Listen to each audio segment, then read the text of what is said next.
Imagine te réveiller chaque jour en ayant l'impression que tout se répète. Les mêmes routines, les mêmes pensées, les mêmes excuses. Les jours passent, les semaines, les années, et tu es toujours là, coincé dans la même histoire que tu écris toi-même et que tu refuses de changer. La vie n'attend pas. Elle se fiche de savoir si tu es fatigué, si tu as peur, si tu t'accroches à ce qui est confortable. Tu t'adaptes ou tu te consumes dans l'inertie de ta propre médiocrité. La plupart des gens n'échouent pas parce qu'ils manquent d'opportunités ou de talent. Ils échouent parce que leur esprit est faible, parce qu'ils se laissent emporter par des impulsions, des émotions passagères et des distractions sans sens. Ils se noient dans des soucis inutiles et cherchent des excuses plutôt que des solutions.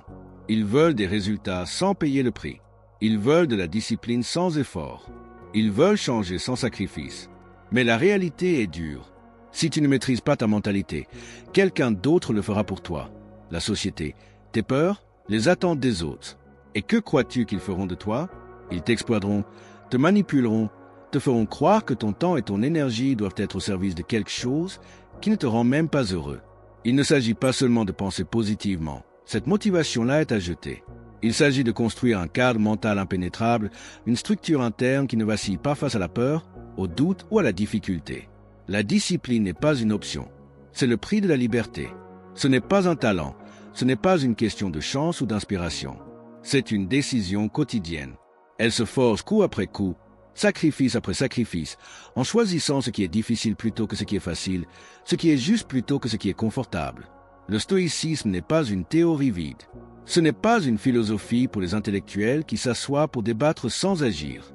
C'est de la pratique, c'est de l'action. C'est couper les chaînes de la validation externe. C'est agir même si la peur te mord les talons. C'est transformer la douleur en pouvoir et l'adversité en avantage. La vie ne va pas s'arrêter parce que tu continues à repousser ce que tu sais que tu dois faire.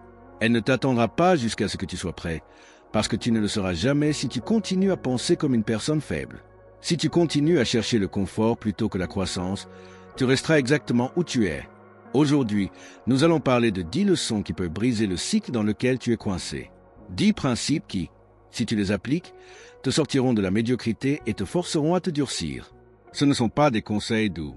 Ce ne sont pas des phrases d'auto-assistance conçues pour te faire te sentir bien. Ce sont des vérités inconfortables. Ce sont des règles qui, si tu les suis, changeront ta vie. Mais changer fait mal.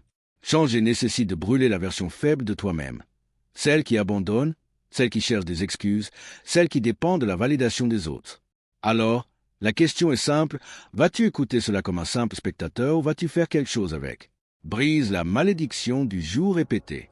Lève-toi, vérifie ton téléphone, prends le même petit déjeuner, va au même endroit, travaille sur la même chose, rentre chez toi, tu le temps avec des distractions, dors. Répète, cela te semble familier? Ce n'est pas vivre, c'est exister en pilote automatique. C'est le piège dans lequel tombent des millions de personnes qui se réveillent un jour et réalisent qu'elles ont gaspillé toute leur vie sans s'en rendre compte. Le problème n'est pas la routine. La routine est nécessaire. Elle fait partie de l'ordre. Mais quand elle devient une répétition vide, une condamnation où chaque jour ressemble au précédent, alors elle se transforme en une prison. Une routine sans but est un cercle vicieux dont il est difficile de s'échapper, parce que l'esprit s'habitue à ce qui est connu, à ce qui est prévisible, à ce qui est confortable. Et le confort tue. Il tue la croissance. Il tue l'ambition. Il tue le désir d'amélioration. Marc Aurèle l'a dit clairement. Ne vis pas comme si tu avais 10 000 ans devant toi. Le destin est sur toi. Tant que tu vis, tant que c'est possible, sois bon. Qu'est-ce que cela signifie? Que tu n'as pas de temps à perdre. Que si chaque jour est une répétition du précédent, c'est parce que tu le permets. La seule façon de briser la malédiction du jour répété est d'introduire du chaos contrôlé dans ta vie. Brise les schémas. Remets tout en question. Demande-toi si ce que tu fais aujourd'hui te mène là où tu veux vraiment être ou si tu te contentes de te déplacer par inertie. Ne crois pas tout ce que te dit ton esprit. Ton pire ennemi n'est pas à l'extérieur. Ce n'est pas la société. Ce n'est pas ton patron. Ce ne sont pas tes circonstances. C'est ton propre esprit. Cette voix intérieure qui te dit que tu ne peux pas, que c'est trop difficile, que ça ne vaut pas la peine d'essayer. Cette voix qui te convainc de remettre à plus tard, d'abandonner, de choisir la voie facile encore et encore. Si tu n'apprends pas à la défier, elle te détruira de l'intérieur. Le problème est que la plupart des gens ne remettent jamais en question ce que leur esprit leur dit. Ils pensent que s'ils le pensent, alors cela doit être vrai. Ils se laissent emporter par des impulsions, des émotions irrationnelles et des croyances limitantes qu'ils traînent depuis des années sans même se demander si elles ont du sens. Mais voici la vérité inconfortable, ton esprit n'est pas toujours de ton côté. Son travail n'est pas de te rendre fort ou accompli. Son travail est de te garder en sécurité. Et cela signifie te maintenir dans ta zone de confort, éviter les risques, te faire craindre l'inconnu. Le cerveau humain est un compteur compulsif. Il ne s'arrête pas. Il tourne et tourne, inventant des histoires sur ce que tu pourrais perdre, sur ce que les autres pensent de toi, sur pourquoi tu ne devrais pas essayer. Mais voici le point clé. Ces histoires ne sont pas la réalité. Ce ne sont que des interprétations, beaucoup d'entre elles héritées, programmées par des peurs qui ne sont pas les tiennes ou des expériences passées qui ne devraient plus te définir. Pense à combien de fois tu t'es arrêté face à un défi parce que, dans ta tête, un scénario catastrophique s'est formé. Je vais sûrement échouer. On va me critiquer. Je ne suis pas assez bon. Et puis, quand tu as finalement osé, tu t'es rendu compte que rien de tout cela n'était vrai, que toute cette panique n'existait que dans ton esprit. Alors voici la stratégie. Deviens l'observateur de tes propres pensées. Ne réagis pas immédiatement. Lorsque la peur, le doute ou l'anxiété surgissent, demande-toi, est-ce un fait ou est-ce que je me raconte une histoire? Apprends à distinguer ce qui est réel de ce qui est une invention de ton esprit destiné à te maintenir en sécurité. Et il ne suffit pas d'analyser. Il faut agir. Si ta tête te dit que tu n'es pas capable, prouve-lui qu'elle a tort par l'action. Si elle te dit que demain sera un meilleur moment pour commencer, fais-le aujourd'hui. Si elle te dit que les gens vont te juger, comprends que la plupart sont trop occupés par leurs propres insécurités pour penser à toi. Le problème n'a jamais été la difficulté du chemin. C'était la voix dans ta tête qui te disait que tu ne pouvais pas le parcourir. Défie-la, ignore-la quand il le faut, et surtout, ne laisse pas ces mensonges décider de la direction de ta vie. 3. Si la peur parle, fais le contraire. La peur est une menteuse. C'est une voleuse de rêves. C'est l'architecte de toutes les vies gaspillées. Et si tu la laisses faire, elle te transformera en prisonnier. Pense à combien de fois tu as voulu faire quelque chose et la peur a chuchoté à ton oreille. Tu n'es pas prêt. C'est trop difficile. Tu vas échouer. Les gens vont se moquer de toi. Et alors, qu'est-ce que tu fais? Rien. Tu te figes, tu recules, tu te convaincs qu'il vaut mieux attendre. Et ainsi passent les jours, les mois, les années, jusqu'à ce qu'un jour tu regardes en arrière et que tu te rendes compte que toutes les opportunités que tu as perdues ne l'étaient pas parce que tu ne pouvais pas, mais parce que tu as cru à ta peur. Mais voici le piège. La peur ne disparaît jamais. Jamais. Peu importe combien tu grandis, elle sera toujours là. Elle trouvera toujours une nouvelle excuse pour te paralyser. Alors la solution n'est pas de la vaincre, mais d'apprendre à l'utiliser comme une boussole. Parce que la peur est un signal. Si quelque chose te fait peur, c'est parce que c'est important. Si quelque chose te dérange, c'est parce que cela a le potentiel de te faire grandir. Et voici la règle qui change tout. Si la peur te dit de ne pas le faire, fais-le. Ne pense pas. N'analyse pas trop. Agis. Tu as peur de parler en public? Alors parle. Tu as peur de commencer ce projet? Alors commence. Tu as peur d'échouer? Alors échoue vite et continue d'avancer. L'astuce est de reprendre le contrôle à la peur avant qu'elle ne prenne racine. Plus tu lui donnes de temps, plus elle aura de pouvoir. C'est comme une ombre. Si tu cours, elle te poursuivra. Mais si tu te retournes et la confrontes, tu verras qu'elle n'a jamais été aussi grande qu'elle semblait. Regarde ceux que tu admires, ceux qui ont construit quelque chose de grand, ceux qui ont des vies qui semblent inaccessibles. Ils ne sont pas spéciaux. Ils ne sont pas différents de toi. Ils ne sont pas nés avec moins de peur. Ils ont simplement appris à avancer malgré la peur, à l'utiliser comme un indicateur de ce qu'ils devaient faire plutôt que de ce qu'ils devaient éviter. Alors, la prochaine fois que la peur te parle, fais le contraire. Si elle te dit d'attendre, agis maintenant. Si elle te dit de te cacher, sors à la lumière. Si elle te dit que tu n'es pas assez, prouve-lui qu'elle a tort. Parce qu'il y a deux types de personnes dans ce monde. Ceux qui laissent la peur dicter leur vie et ceux qui la transforment en carburant. De quel côté vas-tu te trouver? 4. Vis comme si le temps était un luxe que tu n'as pas. Imagine que quelqu'un te donne une somme d'argent absurde chaque jour. Cela semble incroyable, n'est-ce pas? Mais il y a une condition. À la fin de la journée, tout ce que tu n'as pas utilisé disparaît. Tu ne peux pas l'économiser, tu ne peux pas le récupérer. Tu ne peux pas en demander plus. C'est ainsi que fonctionne le temps. Chaque jour, on te donne 24 heures, et si tu les gaspilles, elles s'en vont pour toujours. Le problème, c'est que la plupart des gens vivent comme si le temps était infini, comme s'il y avait toujours un « après » pour faire ce qui est important. Après, je commencerai à m'entraîner. Après, j'écrirai ce livre. Après, je parlerai à cette personne. Mais voici la vérité brutale. Après est le mensonge le plus dangereux qui existe parce qu'il n'est pas garanti. Si tu comprenais vraiment que le temps est la ressource la plus précieuse que tu possèdes, continuerais-tu à le gaspiller dans des choses qui ne te mènent nulle part? Continuerais-tu à remettre à plus tard ce que tu sais que tu devrais faire? Continuerais-tu à investir ton énergie dans des discussions inutiles, à te soucier de ce que les autres pensent de toi, à consommer du contenu vide qui n'apporte rien à ta vie? La plupart des gens n'apprécient pas le temps jusqu'à ce qu'ils le perdent, jusqu'à ce qu'ils réalisent que des années ont passé et qu'ils sont toujours au même endroit, jusqu'à ce qu'une opportunité disparaisse et qu'il soit trop tard, jusqu'à ce qu'une personne importante meure et qu'ils comprennent enfin que chaque minute compte. Le problème, c'est que nous vivons distraits. Nous nous immergeons dans le bruit du trivial et perdons de vue l'essentiel. Nous regardons plus les écrans que les personnes. Nous fuyons l'inconfort avec du divertissement vide. Et ainsi, sans nous en rendre compte, nous devenons esclaves de la distraction et de la procrastination. Si tu veux transformer ta vie, tu as besoin d'un changement de mentalité radical. Vis comme si chaque jour était un luxe que tu ne peux pas te permettre de gaspiller. Demande-toi constamment, est-ce que cela vaut mon temps? Est-ce que cela me rapproche de la personne que je veux être? Est-ce que cela aura de l'importance dans 5 ans? Il ne s'agit pas de vivre dans la paranoïa ou l'anxiété.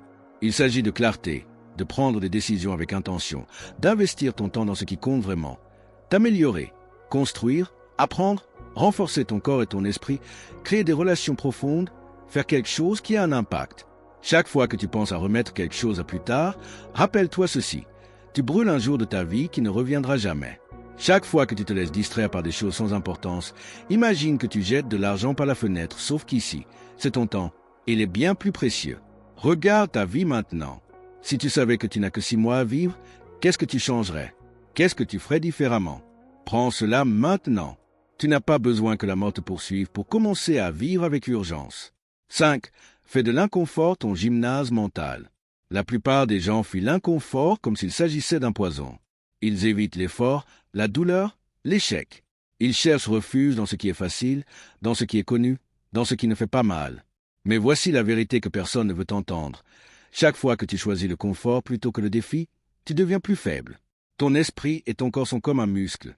Si tu ne les sollicites pas, ils s'atrophient. Si tu ne les exposes pas au stress, ils s'affaiblissent. Le problème, c'est que nous vivons à une époque où tout est conçu pour éviter l'inconfort. Nourriture rapide pour ne pas cuisiner, divertissement infini pour ne pas s'ennuyer, excuses pour ne pas faire d'efforts.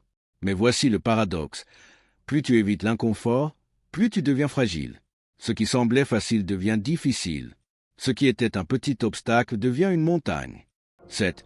Parie sur toi et laisse l'orgueil payer l'addition. Pense à quelqu'un que tu admires, quelqu'un qui a accompli quelque chose de grand. Peu importe qu'il s'agisse d'un athlète, d'un entrepreneur, d'un artiste ou d'un philosophe. Maintenant, demande-toi, à quel moment ont-ils su qu'ils allaient y arriver? La réponse est simple.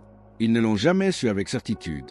Ils ont simplement parié sur eux-mêmes avant d'avoir des preuves, avant que le monde ne les reconnaisse. Ils n'ont pas attendu que quelqu'un les approuve. Ils n'ont pas demandé la permission. Ils n'avaient pas besoin que les autres croient en eux, parce qu'ils croyaient en eux-mêmes. C'est là que beaucoup échouent. Ils veulent des garanties avant de bouger. Ils veulent de la certitude avant de prendre des risques. Ils attendent que le monde leur donne le feu vert avant de se lancer. Mais ça ne fonctionne pas comme ça. Personne ne va parier sur toi si tu ne le fais pas en premier. Le problème, c'est que la plupart des gens préfèrent jouer la sécurité. Ils préfèrent rester au même endroit parce qu'il n'y a pas de risque de perdre. Mais ce qu'ils ne comprennent pas, c'est qu'en ne pariant pas, ils perdent déjà. Chaque jour que tu passes sans agir est un pari perdu. Chaque opportunité que tu ignores est un jeton que tu as jeté à la poubelle. Chaque excuse que tu te donnes est un pas de plus vers une vie moyenne. Les paris ne mènent jamais à rien d'extraordinaire. Il est facile de rester dans le connu, dans le confortable, dans le prévisible. Mais chaque personne qui a changé son destin l'a fait en prenant des risques. Elle l'a fait en investissant en elle-même quand personne d'autre ne le faisait. Elle l'a fait quand il était plus facile d'abandonner, quand elle avait toutes les raisons de reculer, quand la logique disait qu'elle devait s'arrêter et pourtant, elle a avancé. Si tu veux quelque chose, vas-y sans attendre la permission. Tu n'as pas besoin d'être validé. Tu n'as pas besoin d'être compris. Tu n'as pas besoin d'être applaudi. Tu as juste besoin de prendre une décision. Vais-je parier sur moi ou vais-je continuer à attendre? Parce qu'attendre est le piège le plus dangereux. Attendre le bon moment. Attendre plus de confiance. Attendre la reconnaissance des autres. Mais le bon moment n'arrive jamais. La confiance ne vient pas avant l'action, mais après. Et la reconnaissance des autres est sans importance si tu ne te reconnais pas toi-même en premier. Et quand tu doutes, quand tu sens que tout est contre toi, laisse l'orgueil payer l'addition. L'orgueil de ne pas abandonner. L'orgueil de te prouver à toi-même que tu es capable. L'orgueil de savoir que quoi qu'il arrive, tu ne seras jamais quelqu'un qui est resté assis à regarder les autres réussir. La peur de l'échec est une illusion. Le véritable échec, c'est de passer sa vie sans essayer. Parce que voici la réalité que personne ne veut entendre. Soit tu paries sur toi, soit tu passes ta vie à regarder les autres le faire. Il n'y a pas de juste milieu. Parie avec tout ce que tu as. Non pas parce que c'est facile, non pas parce que c'est sûr, mais parce que c'est la seule façon de gagner. Vite, trompe ton cerveau pour commencer. Tu as déjà été dans cette situation, assis devant ton écran, regardant l'horloge, sachant que tu devrais commencer, mais tu ne le fais pas. Tu te dis que tu as juste besoin d'un moment de plus, qu'après cette vidéo, après cette distraction, après te sentir prêt, tu commenceras vraiment. Mais le temps passe et tu restes immobile. Ce n'est pas que tu ne peux pas commencer, c'est que ton cerveau te sabote. L'esprit est un expert de la procrastination. Non pas parce que tu es paresseux, non pas parce que tu manques de discipline, mais parce que ton cerveau déteste dépenser de l'énergie inutilement. Sa priorité n'est pas de te rendre fort ou accompli. Sa priorité est de te maintenir dans le confort. Et chaque fois que tu t'approches de quelque chose de difficile, il te lance des excuses déguisées en logique. Je n'ai pas d'énergie maintenant. Ce n'est pas le bon moment.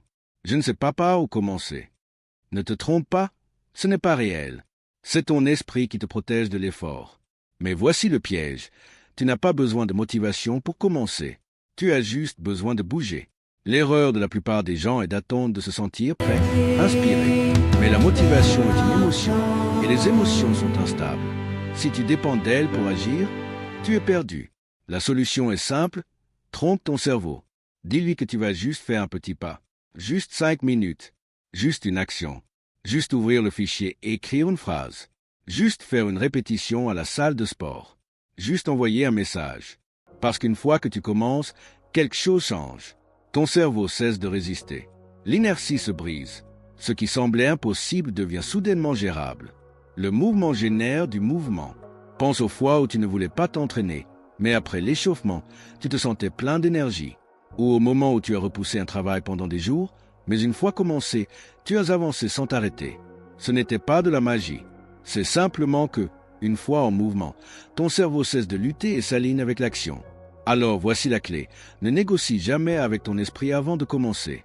Ne lui demande pas son avis. N'attends pas de te sentir inspiré. Bouge, simplement. Si tu dois écrire, écris une ligne. Si tu dois t'entraîner, fais une pompe. Si tu dois étudier, ouvre le livre et lis une page. Parce que ce qui est difficile, ce n'est pas l'action. Ce qui est difficile, c'est la résistance avant l'action.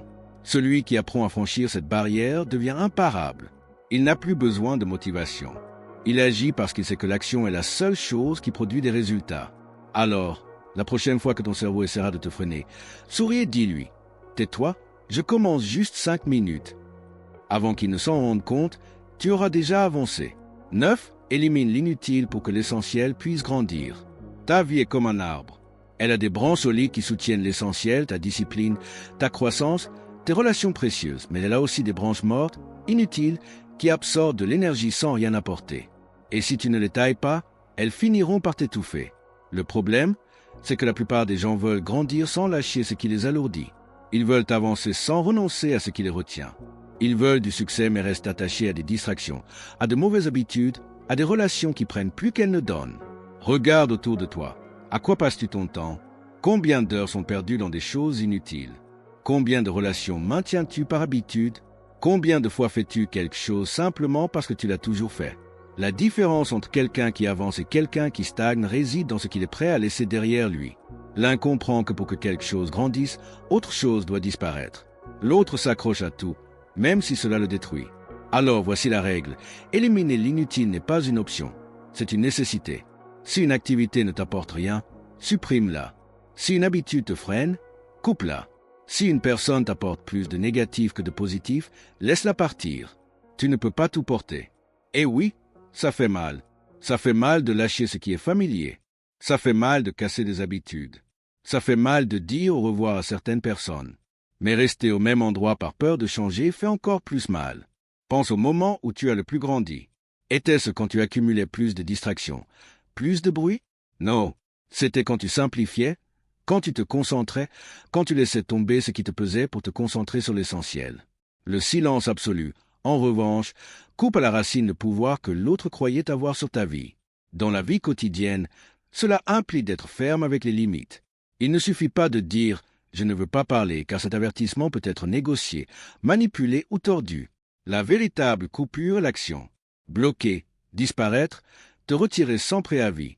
Celui qui apprécie vraiment ton absence le remarquera et celui qui ne le fait pas continuera simplement son chemin, prouvant qu'il n'a jamais mérité ton énergie. De toute façon, tu gagnes parce que tu ne perds pas de temps en explications qui ne font que t'épuiser. Couper le contact est aussi une preuve de force intérieure. Il n'est pas facile de résister à la tentation de vérifier, de répondre, de savoir ce que fait cette personne.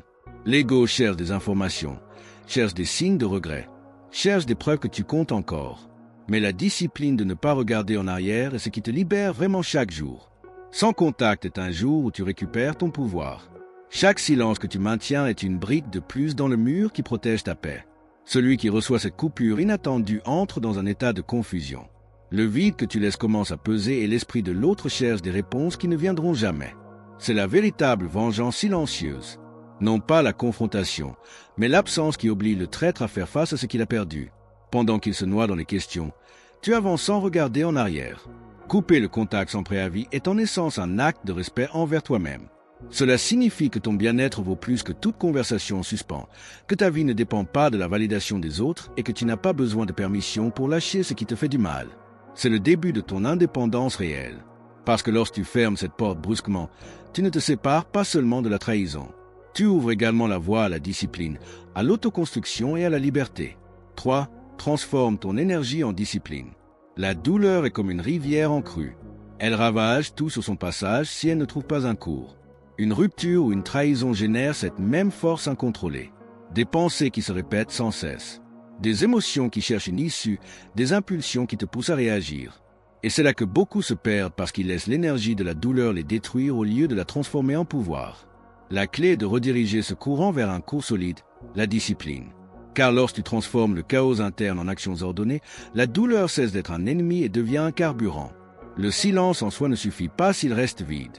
Garder le silence sans but peut devenir un terrain fertile pour l'anxiété. C'est pourquoi la stratégie est de transformer cette énergie que tu dépensais auparavant en dispute, reproche ou surveillance inutile en actes concrets qui t'élèvent.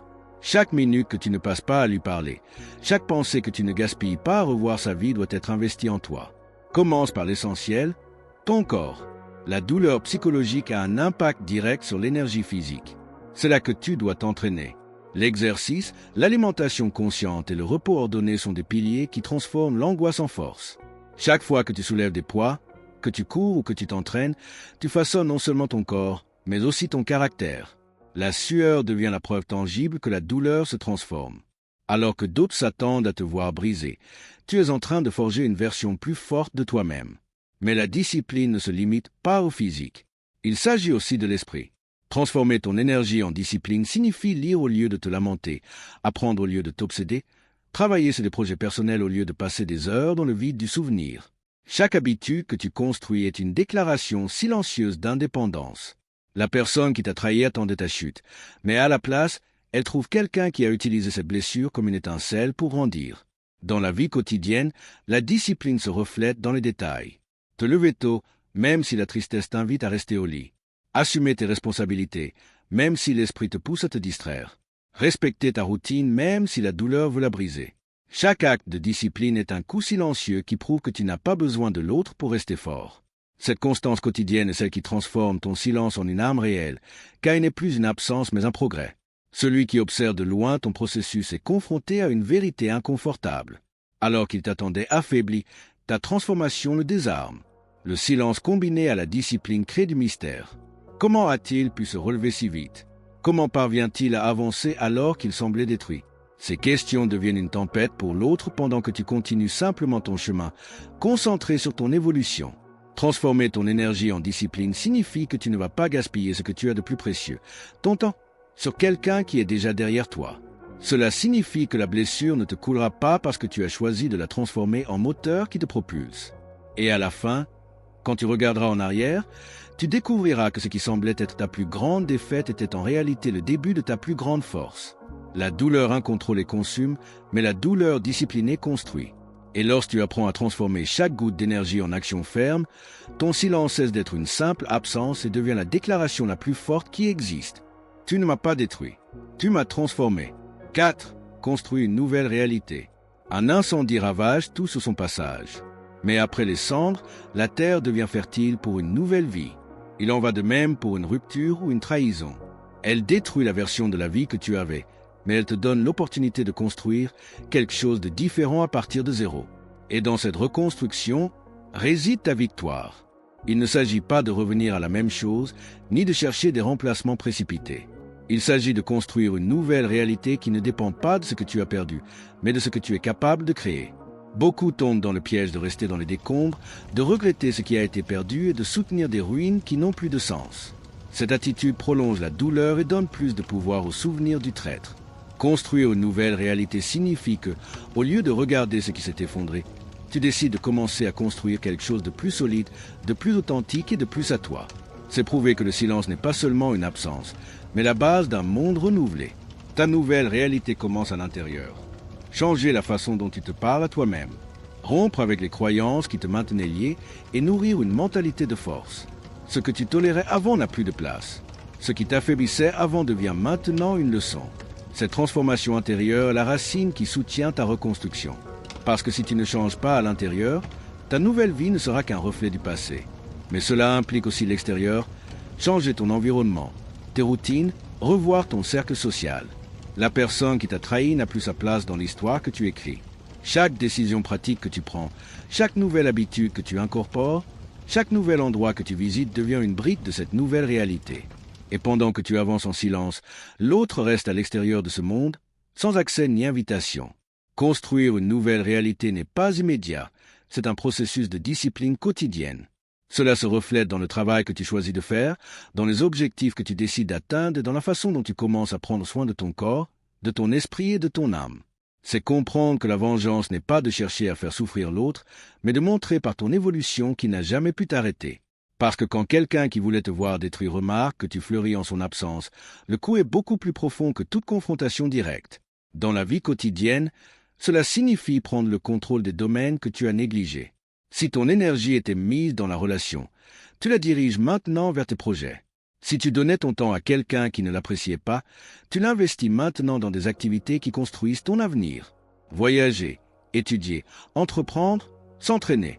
Tout contribue à cette nouvelle réalité qui laisse le passé derrière. Il ne s'agit pas de prétendre un changement. Il s'agit de le vivre vraiment pas à pas. L'impact psychologique sur l'autre est inévitable.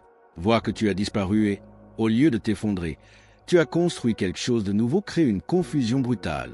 Ton silence n'est plus seulement un mur. C'est le début d'une vie où il n'existe pas. Et cette exclusion définitive est la blessure la plus difficile à guérir pour celui qui t'a trahi.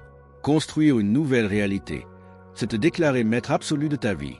Cela signifie que ce qu'ils ont essayé de briser est devenu l'opportunité pour toi de devenir plus fort. C'est regarder les restes du passé et les utiliser comme fondation pour quelque chose de mieux. Et pendant que les autres restent coincés dans la culpabilité ou l'incertitude, tu avances avec la certitude que l'avenir est à toi parce que tu le construis chaque jour en silence, avec discipline et avec une détermination qui n'a pas besoin d'être expliquée. 5. Fais de ton mystère ta force. Le feu éteint dans l'obscurité laisse des braises cachées.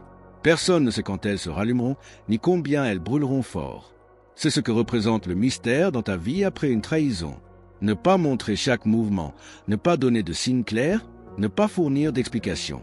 La force du mystère réside dans ce qui est gardé, dans ce que personne ne parvient à déchiffrer, dans l'intrigue constante qui devient une punition silencieuse pour celui qui a voulu te briser. Après une rupture, la plupart commettent l'erreur de tout exposer. Ils publient des phrases, postent des photos forcées, lancent des insinuations en espérant que quelqu'un les lise. Cette surexposition non seulement enlève du pouvoir, mais montre aussi un besoin de validation. Le mystère, en revanche, repose sous la réserve. Se taire, disparaître, avancer sans laisser de traces visibles, créer un espace impossible à interpréter. Quand personne ne se situe détruit ou renforcé, le doute devient un tourment pour l'autre pendant que tu travailles à ta transformation. Faire de ton mystère ta force ne signifie pas feindre ni te cacher. Cela signifie réserver ce qui est le plus précieux. Chaque avancée dans ta discipline, Chaque pas dans ton évolution est gardé jusqu'à ce que le moment le révèle de lui-même. Le mystère ne se construit pas avec des mensonges, il se construit avec la décision de ne pas donner accès. Tes plans, tes réussites, tes changements appartiennent d'abord à toi, pas au monde. Et cette intimité multiplie la puissance de ton processus. Dans la vie quotidienne, le mystère se reflète dans la manière d'agir avec discrétion. Il n'est pas nécessaire d'annoncer chaque objectif, d'expliquer chaque décision, de justifier chaque mouvement. Le véritable pouvoir réside dans la surprise, pas dans l'annonce. Quand quelqu'un découvre soudainement que tu as changé d'environnement, que tu as amélioré ton physique, que tu as grandi dans tes projets ou que ta vie a pris une direction complètement nouvelle, l'impact est plus fort que n'importe quelle annonce. Le mystère protège aussi ta paix. En gardant ta vie réservée, tu réduis l'influence du jugement externe, les tentatives de manipulation et les critiques vides. Celui qui ne sait rien de toi ne peut pas te contrôler. Celui qui n'a pas accès ne peut pas altérer ta route. Le mystère fonctionne comme un mur invisible qui te donne la liberté de bouger sans rendre de compte ni t'exposer aux attentes des autres. Pour celui qui t'a trahi, ce mystère est un poison lent. L'esprit ne tolère pas les vides. Il a besoin de les remplir avec des suppositions. Et quand il n'obtient pas de réponse, il commence à inventer. Cette personne se demande où tu es, ce que tu fais, si tu as souffert ou si tu as fleuri.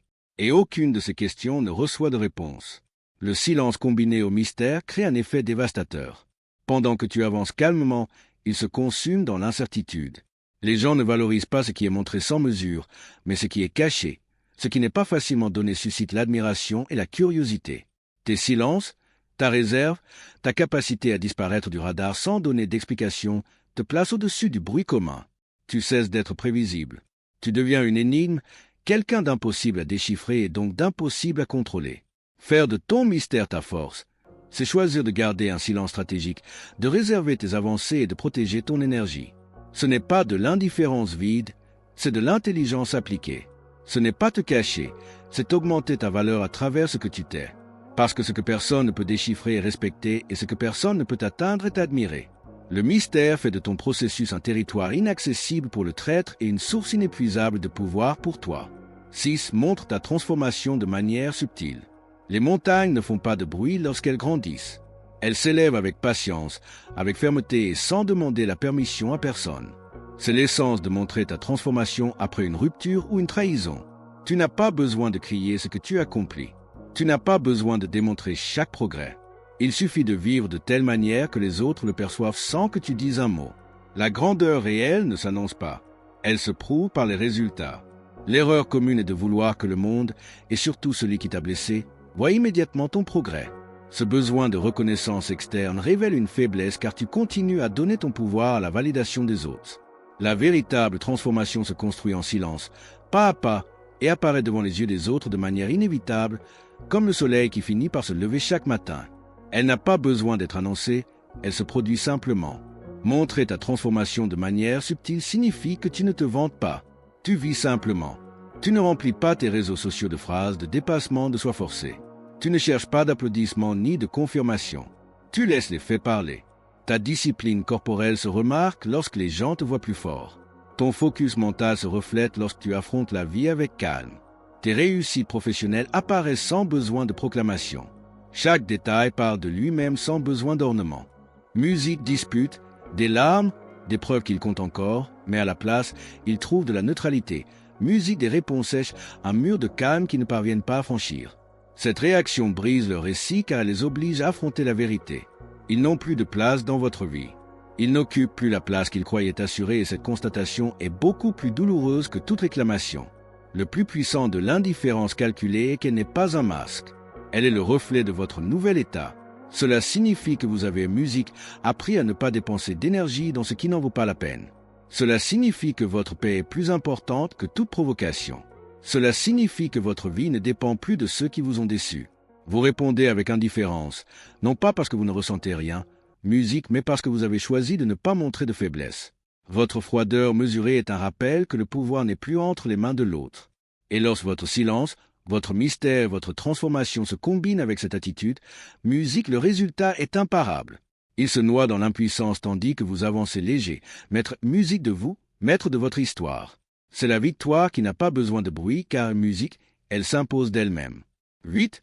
Fais de ton évolution ta vengeance. L'acier ne se forge pas dans le calme.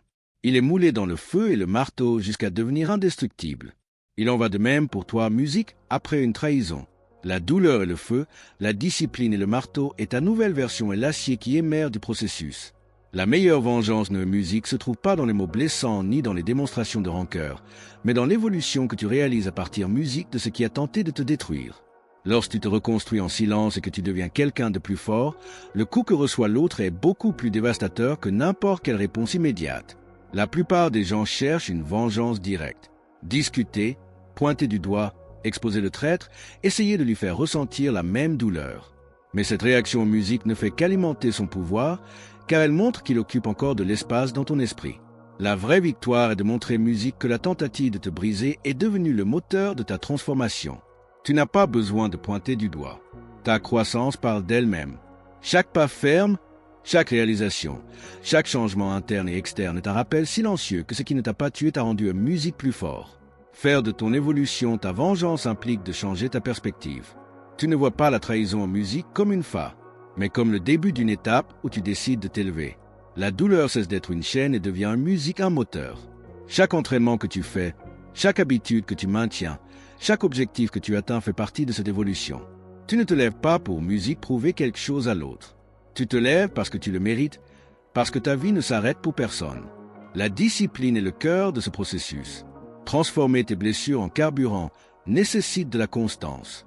Pas des impulsions passagères, c'est te lever quand ton esprit te musique demande d'abandonner.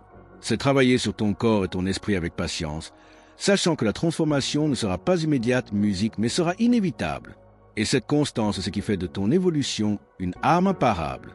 Car quand ils s'y attendent le moins, ils verront quelqu'un de méconnaissable, quelqu'un qui a utilisé la douleur comme matériau de construction. Dans la vie et musique quotidienne, ton évolution se remarque dans la façon dont tu vis. Tu n'es plus la personne qui s'accrochait à ce qui ne la valorisait pas. Tu es maintenant quelqu'un en musique qui avance avec assurance. On le remarque dans tes habitudes, dans ton attitude, musique dans ta présence. Les gens perçoivent qu'il y a un changement, qu'il y a quelque chose de différent qui brille en toi et cette lueur n'a pas besoin d'explication. Pour celui qui t'a trahi, cette lueur est insupportable car elle confirme qu'il a perdu quelqu'un qui seulement s'est relevé mais c'était une musique plus haut qu'il n'aurait jamais imaginé. L'évolution est aussi un acte de justice silencieuse. Tu ne cherches pas à blesser l'autre, mais en grandissant, en te transformant, en surmontant ce musique qui semblait impossible, tu génères inévitablement en eux une confrontation avec leur propre médiocrité. Pendant que tu avances, ils restent coincés dans leur même schéma et la comparaison devient un miroir cruel qu'ils ne peuvent éviter. C'est l'essence de la vengeance la plus puissante. Ne pas détruire l'autre, mais montrer avec ta vie ce qu'ils ne pourront jamais est musique arrêtée. Faire de ton évolution ta vengeance n'est pas vivre avec grand cœur, c'est vivre avec un but. C'est choisir de ne pas être défini par ce qui s'est passé, mais par ce que tu décides musique de construire à partir de cela. C'est prouver que le silence, la discipline, le mystère et l'indifférence n'étaient pas de simples stratégies temporaires, mais des étapes d'un processus qui t'a conduit à renaître plus fort. Quand ton évolution parle, il musique n'y a pas d'argument qui puisse la contredire. Le traître peut inventer des excuses, justifier ce qu'il a fait. Musique, mais rien n'efface le fait que la personne qu'il a tenté de détruire a fleuri en son absence. Merci d'être resté jusqu'à la fin de la vidéo. Si vous avez tout vu, commentez « Je suis stoïen » comme notre signe secret indiquant que vous êtes un véritable apprenant du stoïsme. N'oubliez pas de vous abonner.